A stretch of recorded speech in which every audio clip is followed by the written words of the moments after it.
Chapter 5. When Passepartout becomes an acrobat. 6th of November.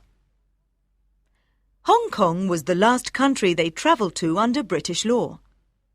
This was the inspector's final opportunity to get an arrest warrant for Phileas Fogg. It was not difficult to imagine his anger when he discovered that the British officials in Hong Kong knew nothing about the warrant and told him he had to wait for it. His only chance to arrest Phileas Fogg was to keep him in Hong Kong. But how? While he was thinking about this, Fix recognised Passepartout walking down the steps of the Carnatic, the ship which was taking them to Yokohama. An excited Inspector Fix ran towards him. Nice to meet you again, Mr. Fix. We met in Egypt, in the Suez. He shook his hand. He was a little out of breath.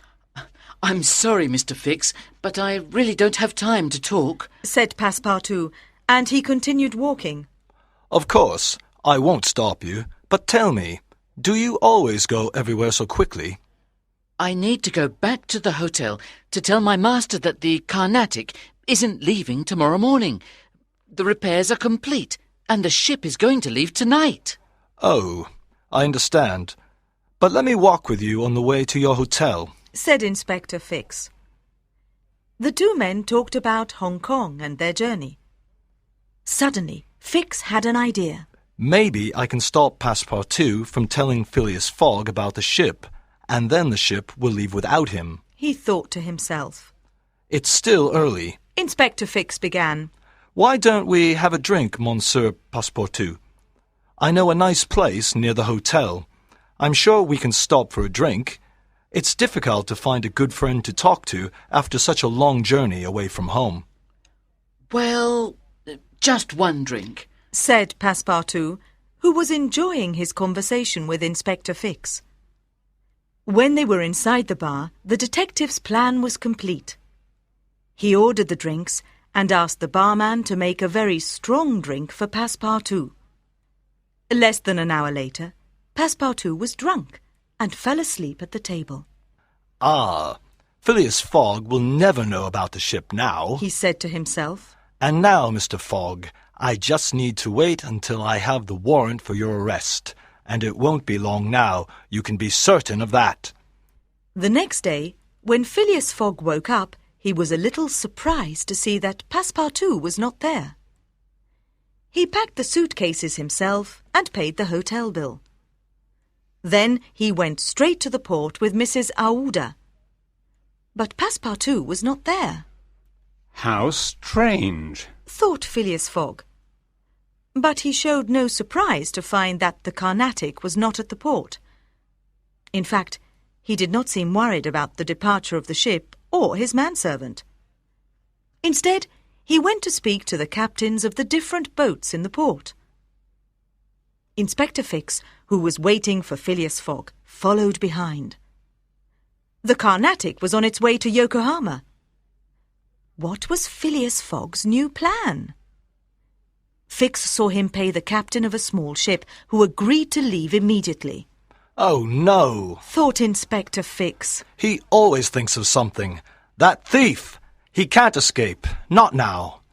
Fix was very angry and upset. He walked up and down near the ship until Phileas Fogg noticed the poor man. Are you looking for a ship too, my good man? He asked. We're going to Japan. If that's the direction you're going in, you're welcome to come with us. Thank you, sir. That's very kind of you. My ship left early and I'm in a terrible situation.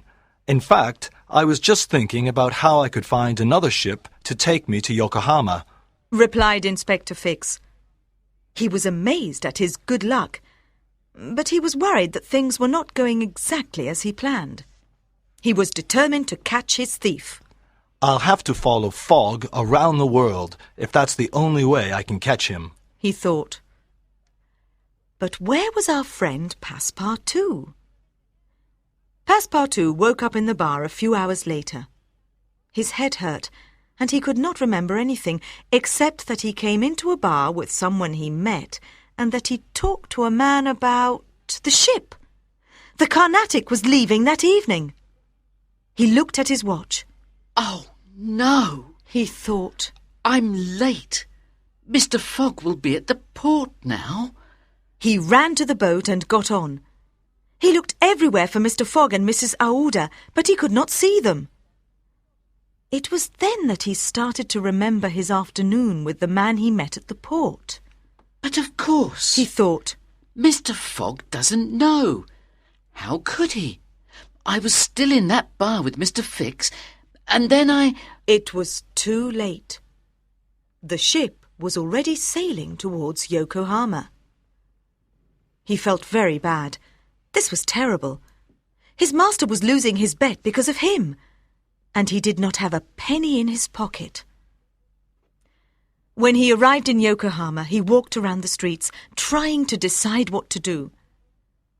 Soon he felt hungry, and he decided to sell his elegant European jacket and buy an old Japanese one. But the money was not enough. He needed money to eat and to sleep, and above all, to return home. Just when he thought the situation was hopeless, he saw an advertisement for a circus. don't miss Battlecar Circus, the last show before the circus moves to America. Acrobats, clowns, lions, tigers, and much more. What luck! Thought Passepartout. I'll go to the circus owner. If he lets me go with them, I can go to America, and from there to England. So, you say you're from Paris? Said Mr. Battlecar, a big man with a bald head and a moustache. He looked at Passepartout carefully. Yes, a true Parisian, from Paris. Replied Passepartout. Well, you know how to make funny faces, then. Said Mr. Battlecar, smiling from the corners of his moustache. Passepartout did not understand what he meant. Yes. He said uncertainly. Good, then you can start as a clown. Said Mr. Battlecar. And then you can do other jobs if we need an extra man. You can look after the tigers, for example. Passepartout was not very happy about this offer, but he needed the job.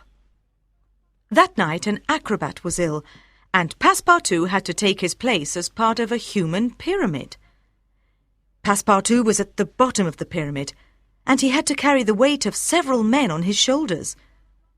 The audience shouted out loudly, the drum sounded like a thunderstorm, and then the people in the pyramid fell to the floor like a pack of cards. What happened?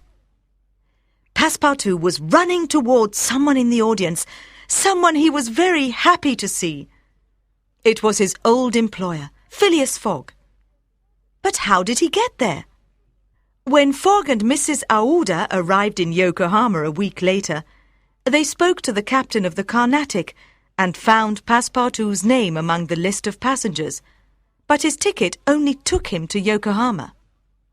Phileas Fogg and Mrs. Aouda wanted to find Passepartout before the ship left for its next destination, San Francisco. Inspector Fix, on the other hand, had no choice. He went with them and became their friend. They looked all over the city, but they could not find him anywhere. In the end, Phileas Fogg decided he wanted to go and see the circus. We haven't much time left in the city. Let's go and see the circus. I believe it's very good, he told the others. Mr. Fix and Mrs. Aouda agreed. Phileas Fogg did not see his manservant among the acrobats, but his manservant certainly saw him, and he left everyone else in the human pyramid in a big group of arms and legs on the floor. They had no time to say sorry to a very angry Mr. Battlecar. The Carnatic was leaving for America. Chapter 6. When Our Friends Risk Their Lives. 25th of November. They were now sailing across the Pacific on the Carnatic in the direction of San Francisco. On the journey, Passepartout started to remember more details about his evening with Mr. Fix, and he began to ask questions. Why did the man try and keep him in the bar for so long?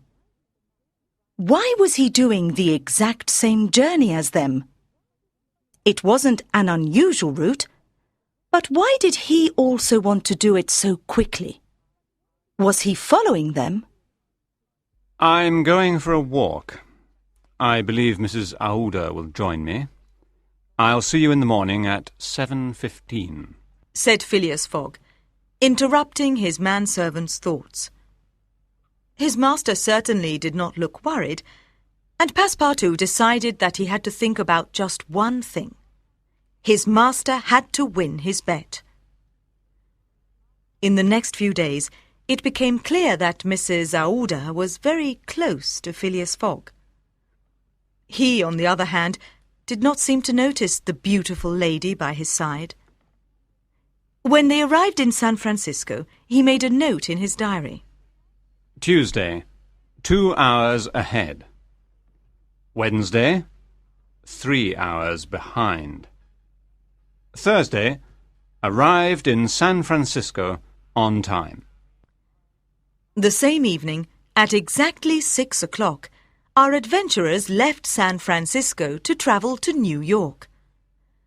The journey that once took 6 months to complete now took 7 days on the new Union Pacific Railroad that took the passengers from San Francisco in the west to Omaha in the central state of Nebraska. From there, Phileas Fogg hoped to continue to New York for the final part of their journey, crossing the Atlantic to England on the 11th of December. On the train, Passepartout sat next to Inspector Fix, but he did not want to talk to him. He was still confused by his behaviour in the bar, and he did not like him. After just 1 hour, it started to snow. Fortunately, the snow did not slow down the train. However, about 9 o'clock the next morning, the train stopped. To their amazement, it was not because of the snow, but because hundreds of buffaloes were crossing the tracks in front of the train. Passepartout became very impatient. I can't believe this, He shouted. This country has a modern railway, and the train must stop for a group of animals. The train driver told them he had no choice. The buffaloes were not moving and they could damage the engine. They had to wait until the buffaloes moved across the tracks 3 hours later. As they went through the mountains in Wyoming, Phileas Fogg taught Mrs. Aouda how to play cards. Mrs. Aouda was a very patient learner, and they were soon so occupied with their games that they did not even seem to notice the deep ravines below them. Passepartout was looking out of the window, thinking about the bet, when he almost hit the seat in front of him. The train stopped suddenly and gave several loud whistles. He got up to see what the problem was. He saw the driver talking to a man from the next station, a place called Medicine Bow. The station guard sent me to tell you that you can't go any further, he said. The bridge across the ravine is not safe, and it can't take the weight of the train. We have sent a telegram to Omaha, but it will be 6 hours before another train arrives. We can't stay here all night. We'll die of cold in this snow, shouted one of the passengers, hearing their conversation. Yes, but it will take 6 hours to go on foot to the next station, said the train driver's assistant. I think I have an idea, said the train driver. We can get our train across the bridge if we go fast enough. Passepartout was interested to hear more. If the train moves at its top speed, the train won't be as heavy on the bridge, he continued. And we can get across before the bridge breaks. Passepartout was worried for himself and the other passengers. The bridge could break before the train reached the other side. He could not understand why the other passengers seemed to think this was a good idea. Isn't there a simpler solution, perhaps? He began to ask the driver. The driver was not listening. No, this is the best solution we have, he said. Yes, but maybe not the safest. Passepartout tried to explain that he had another idea. Maybe the passengers can go across the bridge on foot. Then the train could follow afterwards, he said to the train driver's assistant. No, the driver is right. If we go at top speed, we can get across the bridge.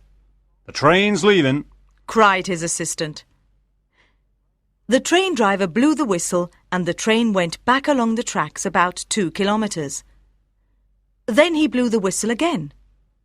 The train moved faster and faster as it came closer to the bridge. In what seemed like minutes, or maybe it was only a few seconds, they were over on the other side, just in time to see the bridge fall into the deep ravine behind them. Chapter 7. When Phileas Fogg Comes to the Rescue. 1st of December. Their journey continued across the mountains of Colorado with no other surprises. At least for now. In 3 days and 3 nights, they travelled more than 2,200 kilometres. The passengers were soon familiar with the delays. These only seemed to worry Passepartout. Phileas Fogg continued to play cards with Mrs. Aouda, while Inspector Fix slept like a baby, his head going up and down with the gentle movement of the train. Passepartout correctly predicted more problems. He was right. A few days later, a group of Sioux Indians attacked their train. The Sioux rode their horses along both sides of the train. The passengers heard their battle cries before they arrived. Many of them knew what was happening. The horses of the Sioux moved faster than the train, and several arrows flew towards the train carriages until finally the train slowed down. Some of the passengers prepared to defend themselves. The Sioux jumped on the train. Their leader tied up the train driver and his assistant together and threw them off the train. Then they went towards the other carriages. "They're coming towards our carriage!" shouted Mrs. Aouda. Passepartout bravely hit one of the men over the head with the back of his gun. Then he left the others to see what he could do to stop the train and ask for help. We need to stop the train, Passepartout told another passenger. Maybe we can ask for help from a nearby town. There are soldiers at Fort Kearny, a few miles away, replied the man. Good, said Passepartout. We'll stop the train and someone can go and look for help. He knew that there was only one way to stop the train, to climb under it. He opened the door and went under their carriage. Then, with his great strength, he pulled himself along the bottom of the other carriages until he finally found the engine above his head. He separated the engine from the carriages and the train stopped. They were almost at Fort Kearny. The soldiers at Fort Kearny heard the cries of the Sioux and the sound of the guns coming from the train. They quickly got on their horses and went to see what was happening. The Sioux were surprised to see the soldiers who were already shooting at them from the distance. "Let's go," said their leader. "But first, take that man who is giving us so much trouble." The group rode away on their horses, taking 2 passengers with them and the brave young Frenchman who was trying to save them. When the battle was over, Phileas Fogg could not find Passepartout. "The Indians took him away," said a passenger. "Poor man, they'll kill him for sure." "I'll find him and bring him back, dead or alive," replied Phileas Fogg. Mrs. Aouda looked into his eyes. He was her hero. He truly was a wonderful person. "We can save these people, but I need help," Phileas Fogg said to the soldiers. He left the fort with 30 soldiers and their horses and followed the direction of the Sioux. Mrs. Aouda and Mr. Fix waited for him at Fort Kearny. It was incredibly cold and the wind was blowing hard. Inspector Fix and Mrs. Aouda sat in the uncomfortable station waiting room trying to keep warm. From time to time they looked outside at the snow. The darkness of the night started to become morning, but she still could not see Phileas Fogg. Not long after the sun came up, they heard the sound of guns in the distance. They stood up, worried, and looked out of the windows. But there was no battle, just the sound of celebrations. A group of people, with Phileas Fogg in front, were coming on horses towards them. Passepartout and the 2 other passengers were sitting on the horses behind. They looked safe and well. Mrs. Aouda ran to meet them. Inspector Fix waited outside the station. Maybe he's not so clever after all, he decided. But we must return to England soon, and then I can arrest him. You're all back safe! This is wonderful! Mrs. Aouda cried. Everyone, except Passepartout, looked happy. Yes, we're safe, but Mr. Fogg will probably lose his bet because of me, said Passepartout. He left them to their celebrations and went to the station to find out about trains to New York. When's the next train to New York? He asked. The next one leaves tonight, was the reply. But we're already over 24 hours late. If the train leaves tonight, we'll be too late to get the boat.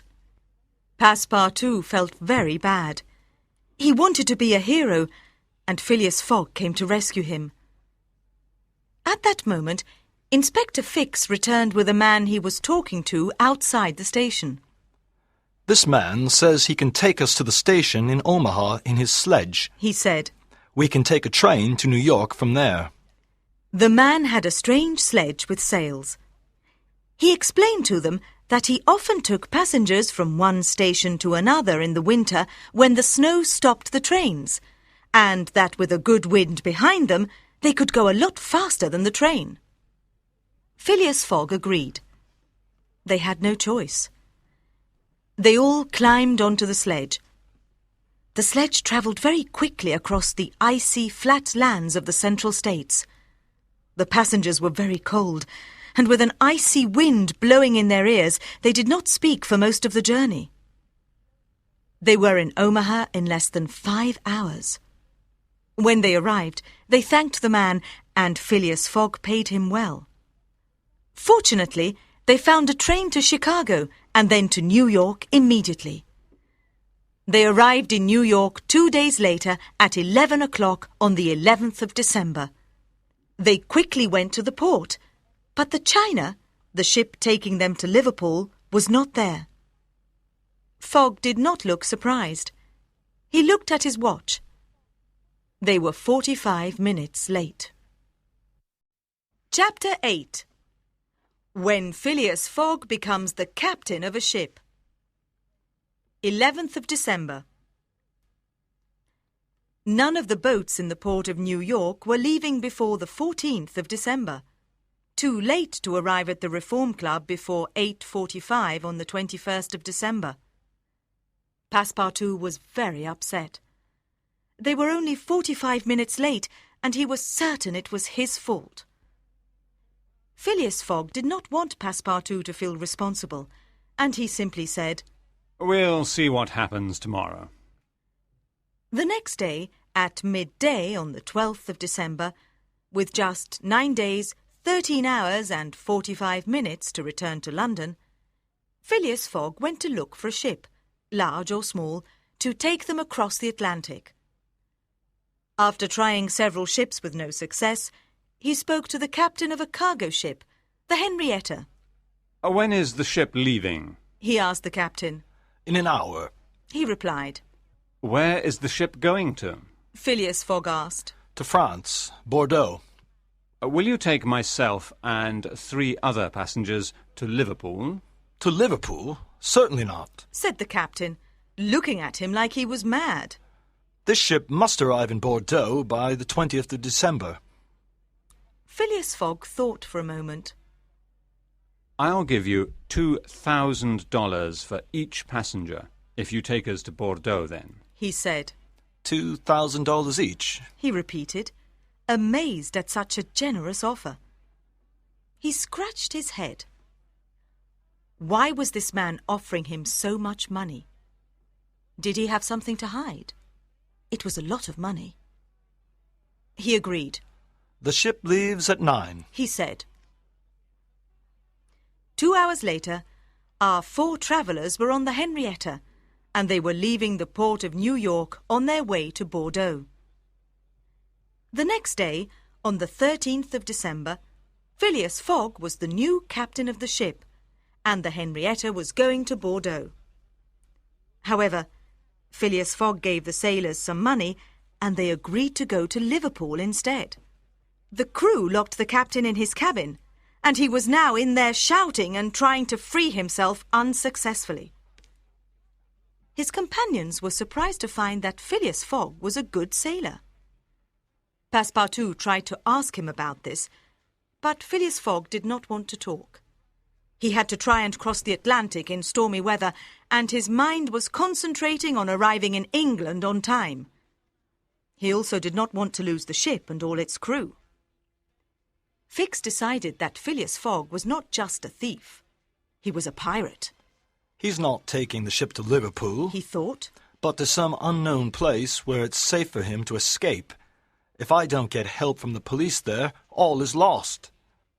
They were halfway across the Atlantic with only 5 days to go. They were going at top speed, and everything was going well until one of the men came to speak to Phileas Fogg. If we continue at this speed, we won't have enough coal to get the ship to Liverpool. He said. We must slow down. We can't. Replied Phileas Fogg. We'll burn all the wood on the ship, if we have to. He told the worried crew member. When they came close to Ireland, only the outside metal of the body of the ship remained. The ship could not get to Liverpool, so they stopped in Ireland. Phileas Fogg took the ship to a port called Queenstown. From there they took a train to Dublin and then a ship to Liverpool. Inspector Fix did not understand the man. What was in Liverpool? What was in London that he wanted to return for? This voyage seemed endless. At 20 to midnight on the 20th of December, they finally arrived in Liverpool. They were exactly 6 hours away from London. Enough time to get to the Reform Club to win the bet. Inspector Fix put his hand on Phileas Fogg's shoulder. You are Mr. Phileas Fogg, is that correct? He said. Yes. Said Phileas Fogg slowly. He was a little confused by the question. Phileas Fogg, I am arresting you in the name of the law, He said. In a moment, 2 policemen stood next to Phileas Fogg. Phileas Fogg was very angry. You? He began. I don't like men who have no loyalty to people who help them like his own friends. How could you do this when I thought you were an honest person?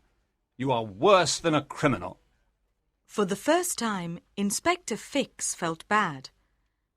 He did not know what to do now that he did not have to follow Phileas Fogg around the world. He could see that he was not really a bad man. But he was a thief, and he wanted the reward for his efforts. He went out of the room. A policeman took Phileas Fogg away, and Mrs. Aouda started crying loudly. She put her head on Passepartout's shoulder, and they left. Phileas Fogg looked at the walls. He had no money. All his hopes were gone. He was in a police station because they thought he was a thief. He was losing a lot of money. He could only hope for one more amazing event to rescue him. It came sooner than he thought. Passepartout ran back to the police station with Mrs. Aouda. Then Inspector Fix arrived too. His hair was untidy and he could not breathe. Mr. Fogg, He cried when he could finally speak. Mr. Fogg, you are free to go. They caught the thief 3 days ago. Chapter 9. When it is better to travel east. 20th of December. Phileas Fogg was free and he knew exactly what to do. He looked at Inspector Fix and then he hit him. First with one hand, then with the other. Fix fell to the floor. Passepartout was very happy. Good. He told his master. Then he turned to Inspector Fix.